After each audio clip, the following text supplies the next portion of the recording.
commencer à fonctionner. Alléluia. Même l'état de ta santé, ta santé n'est pas agréable, ça ne fonctionne pas. Il y a une partie de ton corps qui ne fonctionne pas. Mais à travers cette prédication, je le dis et je le prophétise, ça va fonctionner au nom de... Parce que la résurrection est venue pour nous. Mais bien aimé, la Pâque, c'est la résurrection. 4 principes pour vivre la Pâque, ou 4 principes pour vivre la résurrection. La Pâque, c'est défini aussi par cette définition. La Pâque est en réalité le salut de Dieu en nous. Mais bien aimé, lorsque nous parlons de la Pâque, nous voyons le salut de Dieu en nous. Nzamba pesi biso lobiko, alongoli biso bato bakunga, alongoli biso bato pamba, alongoli biso, il nous a ramassé de là d'où nous sommes sortis et il a fait de nous des gens, des hommes et des femmes sauvés. Le salut de Dieu est venu vers nous. Mais bien aimé, raison pour laquelle nous allons comprendre qu'Adam n'était pas surpris de la présence de Dieu dans les jardins. Adam n'était pas surpris de cette présence. Pourquoi? Parce que c'était son quotidien. Il vivait la présence de Dieu tous les jours.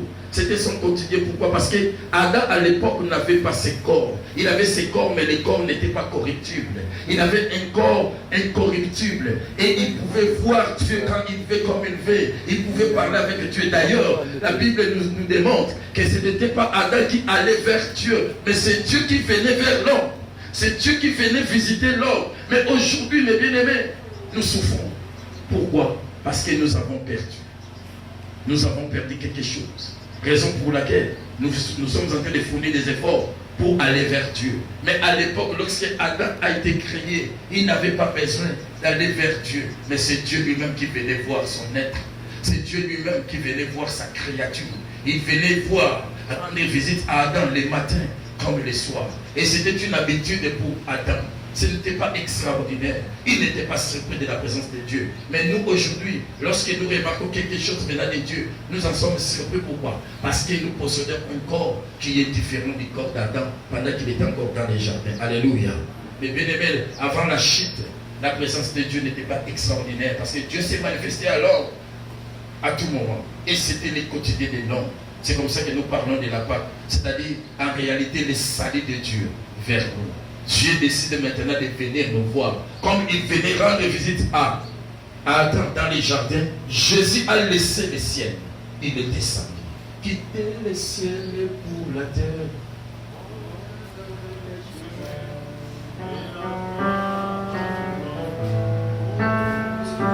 C'est ce que nous allons faire aujourd'hui, des chansons. Sauver le monde. Pour la tombe, de la tombe. Atiki que voyez nasi, opesanga bomo, amatine kulisu, afuti leongonanga, akiti epabawe, amati olikolo, mama yoko. Atiki que voyez nasi, opesanga bomo, amatine kulisu, afuti leongonanga, akiti epabawe, amati olikolo, mama yoko.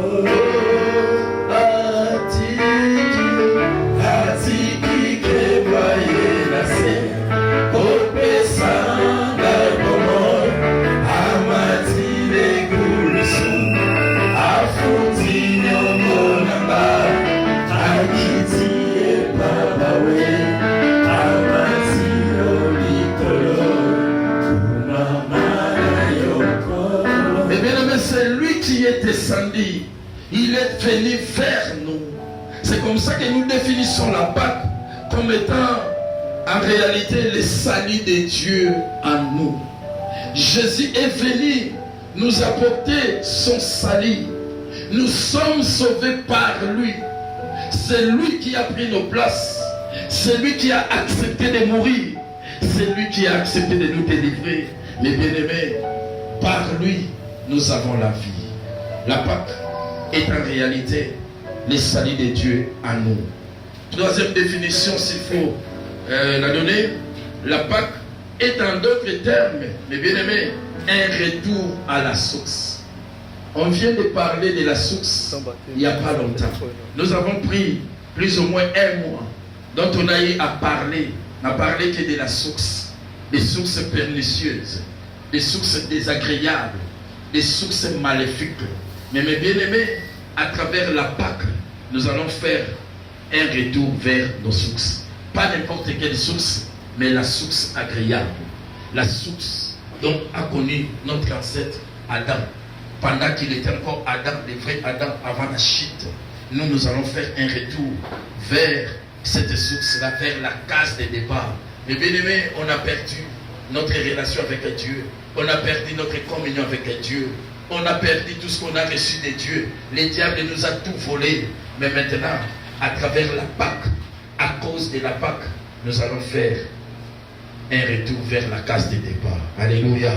Un retour vers la case de départ. Or, ce retour nous est favorisé par la personne de notre Seigneur Jésus-Christ. L'homme de lui-même ne pouvait pas atteindre Dieu. Parce qu'il y a eu une rupture, il y a eu une cassure. Le pont a été cassé. On ne pouvait pas atteindre Dieu par ses propres moyens. Mais Jésus est venu faire un pont. Il a rétabli le pont entre nous et notre Dieu, entre l'humanité et notre Seigneur. Voilà pourquoi nous disons que la Pâque est en réalité le retour vers la source, le retour vers la case de départ. Entrons dans les vifs du sujet. Mais bien aimés, aujourd'hui, la Pâque ou la résurrection, c'est vie dans la vie du chrétien. Jésus est ressuscité. À l'époque, dans l'Ancien Testament, ils ont vécu la Pâque comme ça. Mais aujourd'hui, la Pâque, c'est vie dans toi. La Pâque, c'est vie dans les chefs des chrétiens. C'est comme ça que j'ai dit, nous devons vivre les influences de la Pâque. Mais bien aimé, la Pâque ne peut pas rester un slogan. Nous, c'est une grâce parce que nous entrons automatiquement dans la prière pendant 14 jours. Nous allons demeurer dans la face de Dieu et nous allons nous en profiter pour enfin bénéficier de la Pâque selon ses influences. Nous allons en bénéficier, je vais vous démontrer. Nous avons la grâce. Nous avons Dieu de notre côté. Il va faire de sorte que la Pâque soit visible, soit manifeste dans nos vies. Alléluia. Mais le problème, pour vivre la Pâque dans sa vie, il faudrait maintenant respecter les principes. Quand on ne respecte pas les principes, aussi longtemps que les principes ne seront pas respectés, mes bien-aimés, laisse-moi vous dire, la Pâque restera un simple slogan, une simple histoire de la Bible. Mais nous ne voulons pas que ça reste une simple histoire, nous voulons que ça se matérialise, ça prenne forme, ça donne de la forme dans nos vies, dans plusieurs domaines de nos vies. Nous voulons que la résurrection puisse apporter ses fruits, mais bien aimés, dans plusieurs domaines de nos vies. Alléluia. Raison pour laquelle on a dit, quand vous les mangerez, vous aurez vos reins sains, vos souliers aux pieds et votre bâton à la main. Et vous les mangerez à la hâte. C'est la Pâque de l'Éternel. Mais bien aimé, ici, c'est Moïse qui donne des ordres, qui donne des principes, qui donne des directives par rapport à la Pâque. Dieu avait décidé de libérer son peuple de l'Égypte, où ils étaient en tribulation, où ils étaient en esclavagisme. Alors il a attendu les cris de son peuple, le peuple d'Israël. Dieu a pris la décision de les libérer, de les délivrer de cette captivité d'où ils ont vécu plusieurs années comme esclaves. Et Dieu a pris la décision de les libérer de ce pays. Mais la libération n'était pas facile. Il y a eu plusieurs obstacles parce que Pharaon ne voulait pas libérer le peuple d'Israël. Mais à la fin, lorsque la permission a été donnée, le Seigneur a dit, il faut qu'on puisse mettre du sang vers les linteaux de chaque maison. Et ce jour-là, que chaque famille puisse organiser un dîner. Je ne sais pas s'il faut l'appeler un souper. La nourriture qu'on doit manger. C'est-à-dire, on doit manger les pains sans levain, etc., etc. Je ne suis pas là. Mais j'ai fait un effort pour rejoindre notre partie des textes. Et pendant cette période-là, le Seigneur a donné des directives. Comment il faut manger les pains sans levain. Comment il faut utiliser cette période, ces moments-là. Et pour les Juifs, c'était des jours de fête. Pourquoi? Parce que c'était les jours de leur libération. Et Moïse a donné des directives selon qu'il a appris des dieux. La première des choses, il a dit, quand vous les mangerez, alléluia, quand vous les mangerez, c'est là où commence donc le développement. Et c'est là où débute notre premier principe. Mais bien aimé, la question est de savoir quels sont les principes à respecter pour enfin vivre la Pâque ou la résurrection dans sa vie. La première des choses, le premier principe, je l'ai trouvé dans Exode chapitre 12, verset 11, partie A. Moïse dit, quand vous les mangerez, quand vous les mangerez. Mais bien aimé, il y a une